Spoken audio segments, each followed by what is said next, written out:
In the stillness of America's Midwest, behind rows of modest homes along sleepy suburban streets, something monstrous was quietly taking shape. Not the kind with claws or fangs, not the creature children imagine lurking in closets or under beds. Number.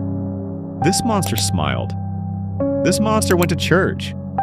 This monster held a job, said please and thank you, and waved politely to neighbors. His name was Jeffrey Lionel Dahmer. To most, he was painfully shy, withdrawn, odd. But to his victims, he was nightmare made flesh. Between 1978 and 1991, Dahmer murdered and mutilated 17 young men and boys. But it wasn't just the killing, it was what came next. Cannibalism, necrophilia, the keeping of trophies, skulls, hearts, hands. This is not just a tale of blood and death. It is a plunge into an abyss, into obsession, depravity, and the slow, methodical creation of a monster. Part 1. The Making of a Killer. Jeffrey Dahmer was born on May 21st, 1960 in Milwaukee, Wisconsin. His childhood was a canvas of shadows. Silence echoed louder than screams.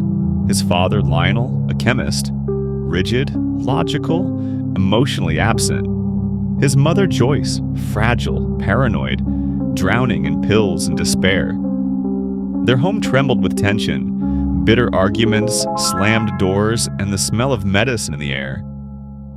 From an early age, Jeffrey seemed empty, quiet, detached, but behind those vacant, glassy eyes, something stirred. He became obsessed with dead animals. Roadkill wasn't just noticed, it was collected, dissolved in acid, dissected with precision, not out of cruelty, but curiosity. Or so it seemed. Was this scientific interest, or the first flicker of something monstrous? By high school, the mask of normalcy began to slip. Jeff was drinking daily, vodka in paper cups hidden in lockers. He was a loner yet craved attention. He'd fake epileptic seizures in the halls, laughing as others squirmed, a joke to them. But inside, the seizures were real, not of the body, of the soul. At 18, that inner storm exploded. Part 2. The First Murder. The year was 1978. Jeffrey had just graduated. His world was falling apart. His parents were divorced. His mother gone. His father away. He was alone in the house and in his mind. That summer, fate crossed his path with Stephen Hicks. 18 years old, hitchhiking on a sunlit road, his life full of promise. Dahmer offered him a ride. Beer, music, laughter. For a moment, it was almost normal, but when Stephen tried to leave, something in Jeffrey cracked. He grabbed a dumbbell. One blow to the skull, then strangled him. Slow, silent, final. Panic followed, but not regret. He dismembered the body, piece by piece, dissolved flesh in acid, crushed bone with a sledgehammer, erased the evidence, but something new was born. The power, the control, the thrill. And just like that, Dahmer had killed, and he liked it. Part 3. The Quiet Years.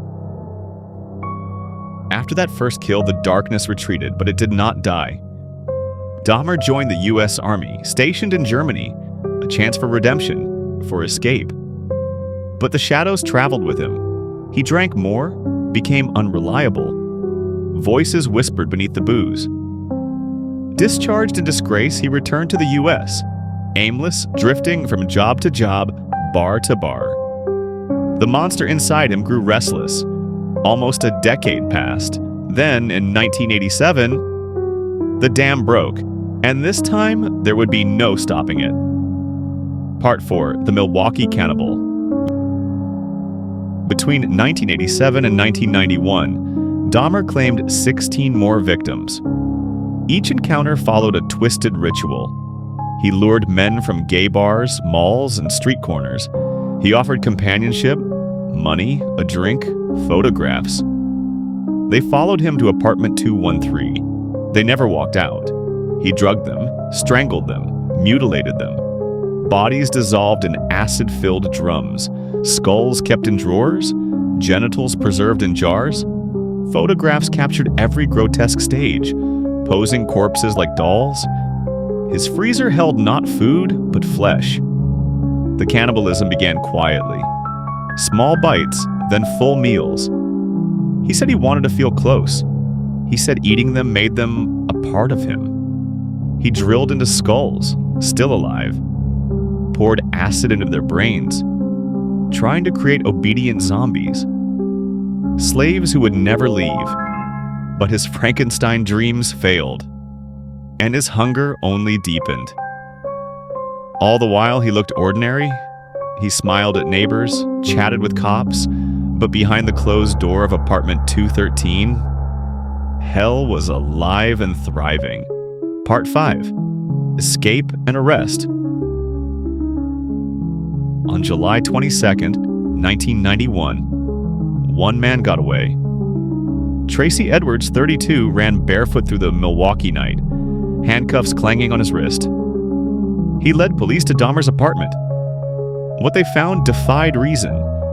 Photographs of dismembered bodies, severed heads in the fridge, a vat of acid, a blood-stained mattress, a makeshift altar of skulls and candles. It wasn't just murder, it was ritual, it was madness. Jeffrey Dahmer was arrested, but for 17 young men, it was already too late. Part 6. The Trial and Death. The world watched in stunned horror. At trial, Dahmer pled guilty, but insane. He spoke calmly, emotionless, as if describing a grocery list. "I wanted to keep them," he said. "I didn't want them to leave." Families wept. Jurors looked away. Reporters struggled to describe what they heard. He was sentenced to 15 life terms, 957 years. But fate had other plans. On November 28, 1994, in a prison bathroom, Dahmer was beaten to death with a metal bar by another inmate, bludgeoned, just as he had done to others. Poetic justice, or one final act of madness? So what makes a monster? Is it born? Is it made? Or is it hiding inside all of us, waiting to be awakened? Jeffrey Dahmer wasn't a creature from folklore. He was not a phantom or a shadow. He was flesh and blood, soft-spoken, polite. He could have been your neighbor, your coworker, the man you passed on the sidewalk. That's the horror. That's the truth. Evil isn't always loud. Sometimes it whispers, smiles, blends in. Dahmer's legacy is not just his crimes. It is the reminder that true monsters wear human faces, and they walk among us.